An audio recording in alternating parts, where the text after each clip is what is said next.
Magandang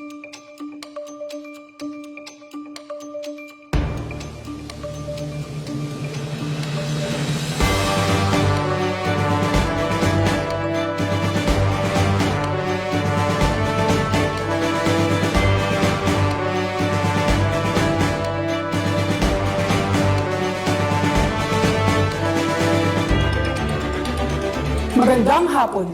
Narito na ang PIA News Cordillera. Pinaalalahanan ng Cordillera Regional Disaster Risk Reduction and Management Council ang lahat ng pamahalaang lokal sa rehiyon na maging alerto at handa sa epekto ng bagyong Krising at Habagat. Pinayuhan ni Office of Civil Defense DRRM Division Chief Engineer Jose Ignacio Valera ang lahat ng local DRRM Council sa rehiyon na tingnan ang mga posibleng panganib na maaaring idulot ng bagyo at ang pinag-ibayong habagat. Binigyang diin din nito ang kahalagahan ng preemptive evacuation kapag kinakailangan lalo na sa mga high-risk areas. Samantala, nakapag-preposition na ang DSWD CAR ng mahigit 52,000 family food packs sa mga satellite warehouses at iba pang local government units sa pamamagitan ng Disaster Relief Prepositioning Agreement. Ito ay bilang paghahanda pa rin sa epekto ng bagyo. Nagpaabot ng tulong ang DSWD CAR sa mga pamilyang naapektuhan sa nangyaring sunog sa Purok 6, Gibraltar, Baguio City noong July 14. Kabuoang 135 na family food packs, drinking water, hygiene kits, family kits, kitchen kits, sleeping kits at malong ang ibinigay ng DSWD sa mga apektadong pamilya. Batay sa datos ng ahensya, nasa 27 ang naapektuhang pamilya na nanuluyan sa Gibraltar Evacuation Center. Kabuuan ding 22 na bahay ang nasira kabilang na ang 10 totally damaged at 12 na partially damaged. Bilang suporta naman sa vulnerable sector sa Baguio City na naapektuhan ang kabuhayan dahil sa patuloy na pag-ulan ng mahagi ng family food packs ang DSWD CAR, may report si Franco Sangil. Namahagi ang Department of Social Welfare and Development Field Office Cordillera ng Family Food Packs o FFPs para sa 2,000 katao sa Baguio City. Partikular ang mga individual na naapektuhan ng kanilang kabuhayan dahil sa patuloy na pag-ulan dulot ng habagat. Kabilang sa mga benepisyaryo ay ang mga seller, vendors, blind mashers, shoe shiners, pony boys at iba pang individual sa Baguio City. Dahil sa patuloy na pag-ulan ay hindi makapagbenta ng maayos, kulang ang kita, so kulang siyempre ang pagkain. Unang yugto pa lamang ito ng pamamahagi ng FFPs. Layunin ng DSWD na matulungan din ang iba pang vulnerableng mamamayan sa buong Cordillera na apektado ng habagat. Nakibahagi rin si Arlene Magalong sa makabuluhang inisyatibong ito. You know that my nanay and tatay are both sidewalk vendors. Lumaki po ako sa bangketa. Ang tatay ko nagtitinda ng sigarilyo and my nanay nagtitinda ng mani. So I know how hard it is. Hindi makapagbenta na isang araw. Wala kami kakainin, gutom kami. So maybe a lot of people can rely on that. Diba makaka-relay ng ganung storya? Nagpaabot naman ng pasasalamat sina Saima Mamakol at Mamot Abantas Buryungan na kabilang sa mga tumanggap ng food packs. Isa ko lang. Tapos marami akong anak. Single mother ako. Kaya kung tatanungin kung gaano kasaya or gaano nakakatulong, sobra-sobra talaga. Dapat na hindi sila magsawa magtulong sa amin. Nakakalapit kami sa kanila kaagad-agad kung may kailangan kami. Sana na anuin sila ni Allah na manatili sila sa amin. Parang yung tulong nila sa amin naabot nila sa amin. Patunay ito na walang maliit o malaki pagdating sa pagtulong sa kapwa. Isang paalala na ang pagmamalasakit sa isa't isa ay mahalaga patungo sa mas matatag at maunlad na komunidad. Bawat buhay mahalaga sa DSWD. Ako si PIA-TSU Intern Franco Sangil para sa PIA News, Cordillera.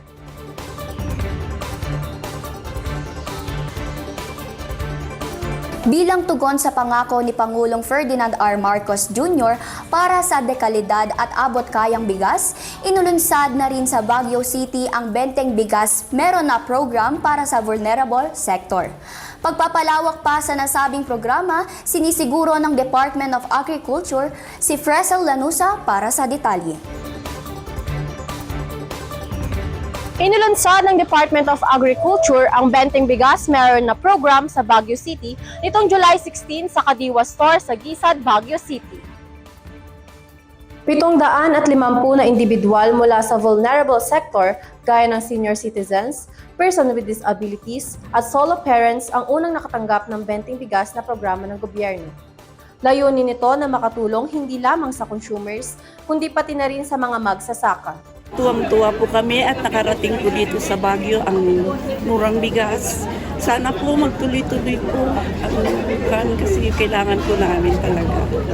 Ayon kay DA ASEC Genevieve Velicaria Guevara, ang pagbebenta ng Benteng Bigas ay magpapatuloy hanggang 2028 sa pagtatapos ng termino ni Pangulong Marcos Jr.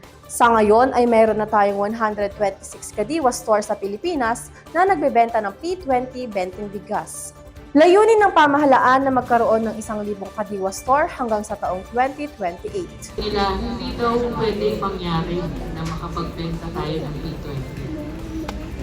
Pero dahil po sa pagpupursige natin, kasama po ang iba-ibang ahensya, hindi lang po ng Department of Agriculture, kasama po natin ng NFA, kasama po natin ng NBI, of course kasama namin kayo. Ang Benteng Bigas Meron na program ay isang pangako sa ilalim ng bagong Pilipinas.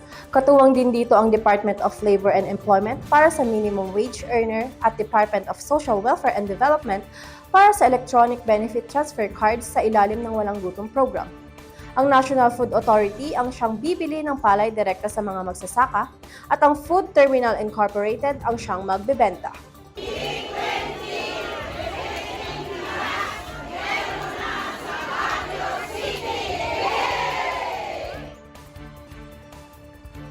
Sa programang ito, abot kamay na ang murang bigas na siyang magpapagaan sa pamumuhay ng bawat Pilipino. Ako si Fresel Jane Lanuza, PIA-PSU intern para sa PIA News, Cordillera. Isang young farmer mula sa Cordillera ang kabilang sa mga nagwagi sa Young Farmers Challenge. Kilalanin siya sa report ni Debbie Gasingan. Nagsimula sa hobby hanggang sa maging negosyo. Ayon kay Rosemary Layos ng Sagada Mountain Province, sinimulan niya noong panahon ng pandemya ang pagtatanim ng raspberry. Isang hilig na hindi niya aakalaing lalago bilang isang negosyo. Nag-start yung pandemic nung may nagbigay kasi sa akin ng raspberry seedling and then na-post ko sa Facebook and then ang daming nagtanong na gusto pala nila yung plant na yun. Then doon naisip ko na, magpaparami na lang ako para may maibenta ako. So parang nag-start siya as a hobby. Isa si Rosemary sa mga nagwagi sa 2024 Young Farmers Challenge o YFC kung saan tinanggap nito ang pagkilala nitong Hulyo 17. Tumanggap din ito ng 300,000 pesos financial grant. Bukod dito ay napanalunan niya ang special award na Indigenous Innovation Award. Gagamitin namin yung 300,000 for additional 2 more net houses para sa berry production. And then gagamitin na din namin para mag-incorporate kami ng stingy bees for pollination. Sa ngayon ay nagbebenta sila online ng berry seedlings at nag-aalok din ng pick and pay services sa kanilang farm sa Sagada. Plano rin nilang simulan sa susunod na taon ang pagbebenta ng berry fruits. Nagpasalamat naman ito sa YFC program ng kasalukuyang administrasyon na malaking tulong sa kanila na kabataan, lalo na sa pagpapaunlad ng kanilang negosyo. Very happy na may mga ganito pala and nakakatulong talaga and hindi lang siya nakakatulong sa amin financially but natutulungan din namin yung mga kasamahan namin since they-encourage namin yung ibang mga youth na mag-try din na mag-join sa mga ganito. Ang Young Farmers Challenge ay isang competitive financial grant assistance program ng pamahalaan para sa mga kabataang Pilipino na interesado sa bagong agri-fishery enterprises. Debbie Gasingan para sa PIA News, Cordillera.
Sa pagdiriwang ng ika-38 ng anibersaryo ng Cordillera, muling nanawagan ng suporta at pagkakaisa ang mga kinaukulan para sa isinusulong na otonomiya.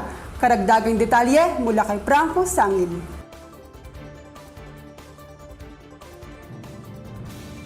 Dinaluhan ng iba't ibang delegado mula sa mga probinsya ng Abra, Apayao, Benguet, Ifugao, Kalinga, Mountain Province at Baguio City kasama ang mga opisyal at kinatawan ng regional line agencies at iba pang civil society organizations ang Cordillera Day Parade noong July 15.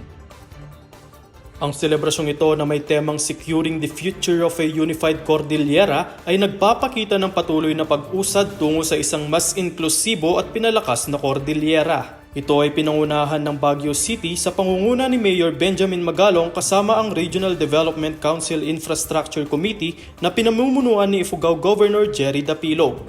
Kasabay nito ay muling nananawagan ng mga leader ng suporta at pagkakaisa upang makamit ang inaasam na otonomiya para sa rehiyon. As we celebrate together today, let us remember that the strength of the Cordillera lies not only in our mountains, rivers, and natural resources, but most importantly, in the unity of our people. Siniguro naman ni Department of Economy, Planning and Development Secretary Arsenio Balisacan ang suporta para sa inklusibong pag-unlad ng Cordillera. Once again, I'd like to reaffirm our partnership grounded in mutual respect and shared goals, where the Cordillera region plays an active and meaningful role in shaping our shared path toward national development. Binigyang diin din sa selebrasyong ito ang pagsulong ng determinasyon para mas mapalakas ang panrehiyong pagkakakilanlan, itaguyod ang kaunlarang pang-ekonomiya ng rehiyon at sa pagbuo ng pamahalaang tapat, patas at may malasakit para sa atin at sa susunod pang henerasyon. PIA-TSU Intern Franco Sangil para sa PIA News, Cordillera.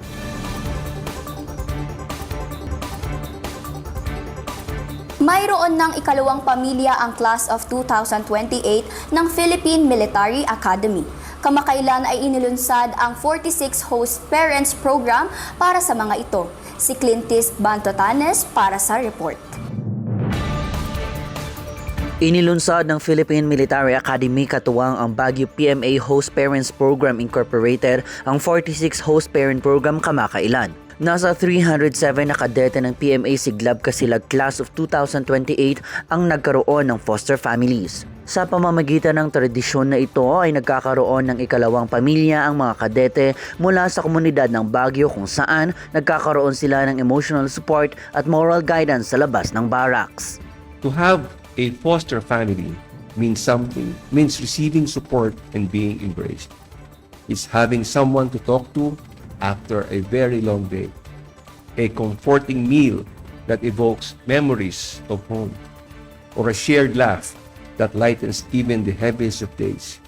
It means being guided by mentors who listen with empathy and walk alongside them. We have to see to it that, as foster parents, we treat the wards as our own children, and that means providing them not only home-cooked meals, not only a home, a bed to sleep on, but providing them with the love and the warmth of a family.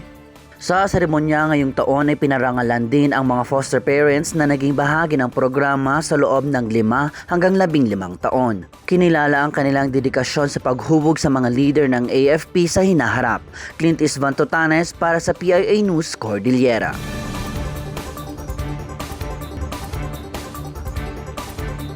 Aktibong lumahok ang mga kinatawan ng 25 na state universities and colleges sa North Luzon sa Mid-Year Sports and Social Cultural Festival na ginanap sa Benguet State University. Pagkakaisa at kolaborasyon, binigyang diin si Debbie Gasingan para sa report. Aktibong nakibahagi ang 25 na state universities and colleges ng Hilagang Luzon sa Mid-Year Sports and Socio-Cultural Festival ng Association of State Colleges and Universities Solid North o ASCU-SN na ginanap sa Benguet State University mula July 15 hanggang 18. Sa temang Sigad Asko SN Celebrating Athleticism, Culture and Unity, nagharap-harap ang mga faculty at staff ng SUCs mula Regions 1, 2, 3 at Cordillera sa larangan ng athletics at iba't ibang socio-cultural activities. Ayon kay CHED Chairperson Shirley Agrupis, ang aktibidad ay isang daan para sa kolaborasyon, academic growth at regional unity. This is not just a festival as we used to celebrate our get-together, but this is also a form of thanksgiving and strengthen our collaboration as one family in the Solid North. This festival is one of the most anticipated traditions. This provides an avenue to showcase not only athleticism and artistic talent, but also the values of discipline, camaraderie, and shared identity. We live in a time of global uncertainty, economic challenges, digital disruption, social tensions, and mental health concerns. We must respond not only with curriculum reform or academic standards, but with compassion and innovation. By investing in sports and culture, we provide safe spaces for expression, growth, and healing. Pinasalamatan din ni Commissioner Apag ang mga SUC presidents sa pagsuporta sa nasabing inisyatibo na nagtataguyod hindi lamang ng academic excellence kundi maging sa physical, emotional at cultural well-being. Ang ASCO SN ay organisasyon ng mga SUC sa Hilaga na naglalayong isulong ang pagtutulungan sa pagharap sa mga oportunidad at hamon sa sektor ng higher education. Debbie Kasingan para sa PIA News, Cordillera. Muling hinikayat ng Department of Science and Technology ang publiko na makibahagi sa Regional Science and Technology Week at Handa Pilipinas sa Bagong Pilipinas Luzon Leg na gaganapin sa Baguio City sa August 7 to 9, 2025. Ang Handa Pilipinas ay taunang eksposisyon na naglalayong mapataas ang kaalaman ng publiko at mag-adapt ng available DOST-developed technologies at innovation kaugnay sa disaster risk reduction and management. Itatampok din dito ang mga best practices ng mga local government units ukol sa DRRM.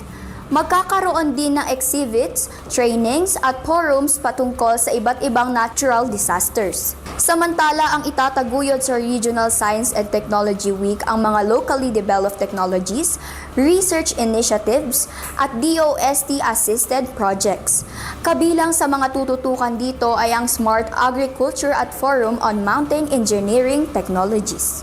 Let us join, engage, and learn together in this meaningful gathering of minds and communities.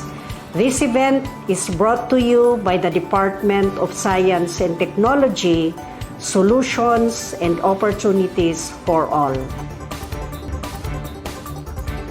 Binigyang diin ni DSWD CAR, Assistant Regional Director Enrique Gascon, ang kahalagahan ng pagpapalakas pa ng mga kampanya upang maprotektahan at maisulong ang karapatan ng mga bata at kababaihan.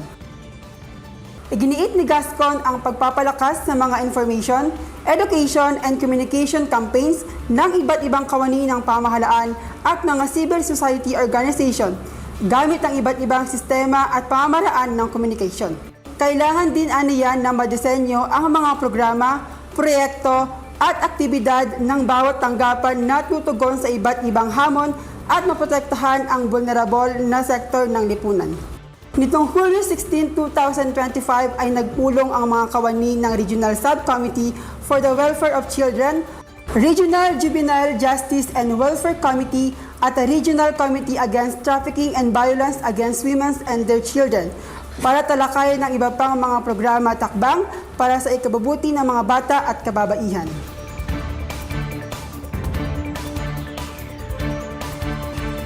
Binisita ni Senator Christopher Lawrence Bongo ang bagong bukas na Super Health Center sa Tabuk City, Kalinga nitong July 14. Ayon sa senador, isa sa mga prioridad niya ang pagpapatayo ng super health centers upang mas mailapit pa sa publiko ang serbisyong medikal. Aniya, makatutulong din ito para ma-decongest ang mga ospital. Hinikayat nito ang publiko na tangkilikin ang serbisyo ng mga super health centers. Sa kanyang pagbisita sa Tabuk City, ay ikinilala ito bilang adopted son ng lungsod. Naniniwala po ko that health is wealth. Ang kalusugan po ay katumbas ng bawat buhay ng bawat Pilipino. Tutukan po natin ang health. Iusap ko lang po, huwag yung pabayaan yung mga mahirap natin sa health. Mayroon ng sariling shared service facilities on food processing, research and innovation center at food analytical laboratory ang Kalinga State University. Ipinasakama ito ng DTI Cordillera sa nasabing universidad kamakailan. Ang Kalinga State University o KSU ay opisyal na ngayong nagmamay-ari ng Shared Service Facilities o SSF on Food Processing Research and Innovation Center at Food Analytical Laboratory kasunod ng pag-turnover ng Department of Trade and Industry Cordillera o DTI CAR sa mga pasilidad kamakailan. Ginawa ng DTI CAR ang Certificate of Transfer ng dalawang SSF sa KSU matapos makamit ng universidad ang mga eligibility criteria. Patunay nito ang matagumpay na pamamahala at pagpapatakbo ng KSU sa mga pasilidad mula nang ibigay ito ng DTI CAR noong 2022. This is more than just a legal transfer. It is also an affirmation of your capability, your commitment, and your undeniable role as catalyst for progress in the province of Kalinga and beyond. Ang SSF on Food Analytical Laboratory ay nagbibigay ng comprehensive food analysis and testing services sa mga negosyante, student researchers at KSU faculty members. Samantala, ang SSF on Food Processing Research and Innovation Center ay nakatulong sa pagpapahusay ng food processing techniques, pagtiyak ng food safety standards at pagpapaunlad ng product innovation. Nagpasalamat ang KSU sa patuloy na suporta ng DTI at nangako na pananatilihin ang operasyon ng dalawang pasilidad at patuloy na i-maximize ang kanilang gamit. We commit to utilizing these shared resources efficiently and responsibly to foster a culture of innovation and quality. Ariel Siknaw ng PIA Kalinga para sa PIA News Cordillera. Naitatag ang Greenbelt gamit ang Magay o Sisal Plan sa Libacong, Bobok, Bisal, Bocod, Benguet, kamakailan sa ilalim ng Arugang Lokal para sa Kalikasan at Taong Bayan o ALCAT program ng Pamahalaang Panlalawigan. Ang Greenbelt ay bahagi ng lote na tinamnan ng fire-resistant plants. Inorganisa ito ng Provincial Disaster Risk Reduction and Management Office at Benguet Environment and Natural Resources Office katuwang ang Municipal LGU ng Bocod at Barangay LGU ng Bobok, Bisal. Nakibahagi rin sa aktibidad ang mahigit 70 na individual mula sa iba't ibang sektor kabilang na ang mga kabataan. Nagkaroon din ng information and education campaign para sa mga kabataan upang mapataas ang kanilang kaalaman para sa pagprotekta sa kapaligiran, kahandaan sa sakuna at pag-iwas ng forest fire. Bilang suporta sa urban farming program ng Baguio City, nagbigay ang Agricultural Training Institute o ATI CAR ng hydroponic system sa 4 na community urban agriculture model farm sa lungsod. Kabilang sa mga ito ang farm na nasa Manuel L. Quezon Elementary School, Rojas National High School, Baongan Planters Association at Joaquin Smith National High School. Tumulong ang City Veterinary and Agriculture Office sa paglalagay ng mga hydroponic system. Patuloy ang suporta ng ATI sa mga community urban agriculture model farms upang mahikayat ang sustainable at creative urban farming methods. Isa rin ito sa mga pamamaraan ng ATI upang mapaunlad ang urban agriculture at maihahon ang mga lokal na komunidad. Sumailalim sa pagsasanay ang 35 na guro sa Mountain Province para sa pagbuo ng robotic-based teaching and learning package. Ang training na inorganisa ng Schools Division of Mountain Province kamakailan ay naglalayong mahasa ang integrasyon ng robotics sa science instruction at masiguro na magamit ang mga available robotic kits sa mga paaralan. Tinuruan din ang partisipante sa pagbuo ng lesson exemplars, activity sheet at assessment na naaayon sa revised K-12 curriculum. Bumuo ang mga guro ng robotic-based instructional materials para sa Science 7, 8 at 11. Kapag naging quality assured, ang mga materyales ay inaasahang makatutulong sa classroom instruction sa division. Isinulong ng pamahalaang panlalawigan ng Apayao ang kaalaman ng adopsyon, kung saan kamakailan lang ay sinagawa ang isang dialogo ukol sa foster at alternative care. Mahigit 30 na municipal social workers, foster parent and families ang nakibahagi sa aktibidad sa San Isidro Sur, Luna bilang bahagi rin ng pag-obserba ng Adoption Consciousness Month. Ayon kay Provincial Social Welfare Development Officer Jocelyn Luyon, layunin na aktibidad na mapawi ang mga misconception ukol sa adoption at para mahikayat ang mas maraming pamilya na ikonsidera ang alternative parental care. Tinalakay dito ang legal na basehan ng domestic administrative adoption at ang Philippine Foster Care Program. Pinalalawak ang kaalaman ng iba't ibang sangay ng pamahalaan ukol sa engineered bamboo. Kamakailan ay nakibahagi sa engineered bamboo training sa UP Los Baños ang mga kinatawan ng Provincial Science and Technology Office Abra, University of Abra, Department of Trade and Industry Abra, at ang Abra Furniture Association.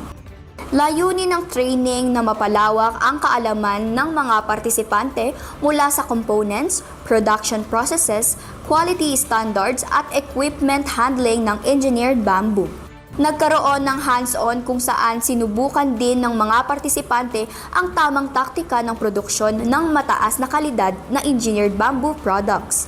Ang nasabing aktibidad ay bilang suporta rin sa pagpapalakas ng industriya ng kawayan sa Abra, maitaguyod ang sustainable innovations at mapalakas ang mga local artisans at entrepreneurs.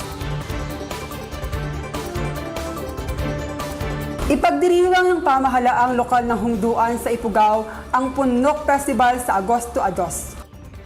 Ang Punok ay isang tradisyonal post-harvest festival na ipinagdiriwang bilang pagpapasalamat at pagpapalakas ng ugnayan ng komunidad. Kabilang sa ritual ang symbolic tug of war sa may ilog na siyang humihikayat sa maraming turista bawat taon. Pinaalalahanan ng Municipal Tourism Office ang mga bisita na magsuot ng ethnic attire bilang bahagi ng pagpreserba ng cultural authenticity na aktibidad. Samantala, ang mga photographer at videographer na nagnanais ma-document ang festival ay kailangan magrehistro sa Municipal Mayor's Office upang makakuha ng official ID. Ang mga accredited individual na nakasuot ng proper attire ang pahintulutang magtungo sa ilog para sa dokumentasyon. Bida ang iba't ibang obra ng mga local artists sa Arts for Everyone sa SM City, Baguio. Silipin natin ang mga ito sa report ni Robert Magsilang.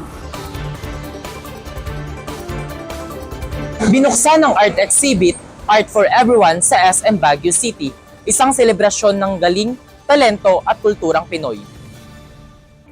Ang naturang lugar ay ginawang art hub na nagtatampok sa iba't ibang obra ng mga local artists. Makikita rito ang iba't ibang klase ng obra gaya ng charcoal, pencil, color pencil at copy paintings. Tampok dito ang obra ng group of artists. Nasa 110 local artists ang nagrepresenta ng mahigit 600 na kanilang mga artworks. Ayon kay Roland Bayan, pangulo ng grupo, natural lang sa kanya ang hilig niya sa pagguhit. Anya, bata pa lang siya ay kinahihiligan niya na ang arts. Walang nagkwan sa akin. Natural lang na hilig ko nung bata pa ako. Hindi ko pa alam ang fine arts, hindi ko pa alam ang exhibit. Nag-drawing na ako. Inspirasyon. O passion. Kahit na wala kang kahit masamang pakiramdam mo, sige pa rin, gawa ng gawa. Isa sa mga inspirasyon niya sa kanyang mga obra ay ang kultura na sumasalamin sa lalim ng halaga ng mga ito.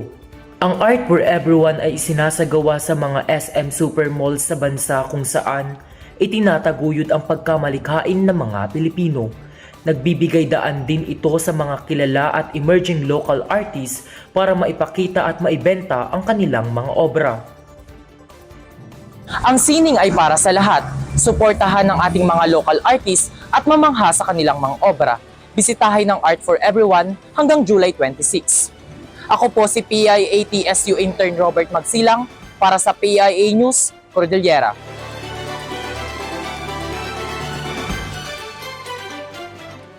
Dahil nga may nararanasan tayong bagyo, kailangan nating ugaliing maging alerto at maging updated sa anumang uri ng news sa ating telebisyon. Tama ka dyan, Nicole. Kaya lagi natin ugaliing magdala ng payong sa ating bag. Yan lamang ang ilan sa mga balitang ating nakalap ngayong linggo. Para sa iba pang news updates, i-follow kami sa aming Facebook, Philippine Information Agency, Cordillera Administrative Region, at sa X-App sa PIA_Cordillera. Mag-subscribe din sa aming TikTok, Spotify at YouTube channel na PIA Cordillera. Ako po si Jose Antonio. At ako naman po si Nicole Yvette Tique, na imbag ang malin.